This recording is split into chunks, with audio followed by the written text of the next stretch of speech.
often lost amid consternation about the postseason demise of starting pitching and the rise of the bullpen game, is how difficult it is to successfully line up a slate of relievers, and have each one perform without a blip.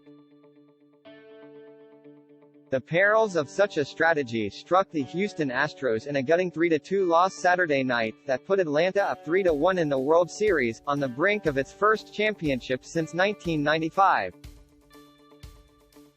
Zack Greinke cleverly carved his way through 4 innings and turned a 2-0 lead over to the bullpen, but Brooks Raley, Phil Maton and Christian Javier, who hadn't allowed a run in 9 innings over 4 previous appearances, couldn't lock things down. Austin Riley's RBI single off Maton in the 6th started the rally, cashing in an Eddie Rosario double off Raley earlier in the frame, while Javier surrendered dramatic back-to-back homers by Dansby Swanson and Jorge Soler in the 7th that put Atlanta up 3-2. The swing in the series was especially dramatic, as the Astros might have had the upper hand had they knotted the best of 7 2-2 thanks to a better starting pitcher setup. Charlie Morton's season-ending fibula fracture means Atlanta was expecting to go with a bullpen game in Sunday's Game 5 against Framber Valdez, giving the Astros a strong chance to head home to Houston with a chance to clinch. Instead, Valdez will need to save their season Sunday, and they'll have to run the table to win a championship. Raley and Maton were each facing Atlanta for the 3rd time, while Javier was in his 2nd appearance, and the more often a reliever throws in a series, the more familiarity that hitters build against the pitcher. Factor in workload and recovery, and the more innings a bullpen has to cover, the more likely it is for a blip to occur. Atlanta, of course, has thus far avoided such a fate, even after opener Dylan Lee, who debuted in the majors October 1 and was making his first big league start in the World Series, left the bases loaded with 1 out. Kyle Wright took over and minimized the damage, allowing only a Carlos Correa run scoring ground out in that inning and a Jose Altuve solo shot in the 4th and 4. 2 innings of work, and Chris Martin, Tyler Matzek, Luke Jackson and Will Smith locked it down. The Astros had their chances to blow the game open, but they finished 0 for 8 with runners in scoring position and stranded 11 men, all before the fateful home runs by Swanson and Soler 5 pitches apart.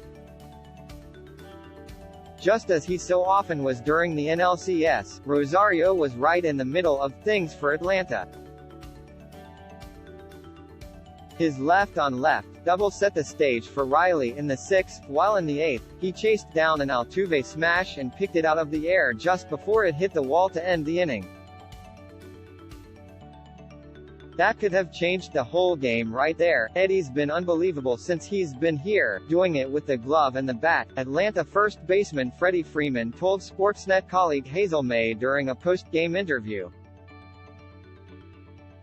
Meanwhile, Soler, batting in the pitcher's spot during the 7th inning, complimented his leadoff homer in Game 1 with his 2nd long ball of the series to deliver the winning margin.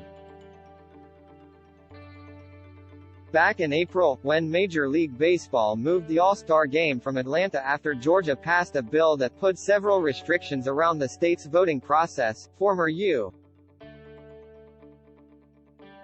President Donald J. Trump called for a boycott of MLB. 6 months later, he called MLB and asked to attend Game 4. Atlanta club CEO Terry McGuirk told USA Today Sports, adding that, "We were very surprised. Of course, we said yes." The opportunity to grab attention at a marquee event is an obvious explanation for his sudden change of heart about the American pastime, and he sadly stayed on brand by participating in the tomahawk chop, no doubt in a wink to his supporters. Since everything seems to get boiled down to binary politics in the United States right now, let's be clear that the chop isn't a liberals versus conservatives issue, but a matter of decency and respect toward an indigenous population at bare minimum deserving of that. The chop and accompanying chants are racist and perpetuate racial stereotypes of indigenous peoples. Jennifer Adese, a Canada Research Chair and Associate Professor at University of Toronto, Mississauga, told Sportsnet colleague Donovan Bennett in this highly recommended discussion of the issue. Continuing to deny that as a deliberate burying of heads in the sand, something Commissioner Rob Manfred did with his comment that in the Atlanta market, taking into account the Native American community, the chop works. As for Manfred and MLB welcoming Trump to Truist Park mere months after being attacked by him, they'll never miss an opportunity to build political goodwill to help maintain their prized antitrust exemption. The Astros were lucky to avoid further damage in the sixth on Riley's RBI single. Yordan Alvarez fielded the ball and unwisely threw home in an attempt to get Rosario, allowing Riley to advance to second and put two men in scoring position. Catcher Martin Maldonado cut the ball off near the mound, but his throw to second was a tick late. Madden bailed out Alvarez when he struck out Travis d'Arnaud after an intentional walk to Jock Peterson.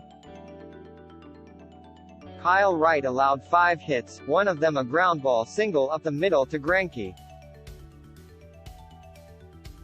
He's the first pitcher with a hit in the World Series since Corey Kluber singled for Cleveland in 2016. This may be the last fall classic in which pitchers hit as the universal DH could become part of the next collective bargaining agreement. At a time when velocity is king, Greinke continues to show that pitching still matters, as he averaged 90.2 mph on his fastball, topped out at 91.5 while allowing only 4 hits in his 4 innings, with 3 strikeouts.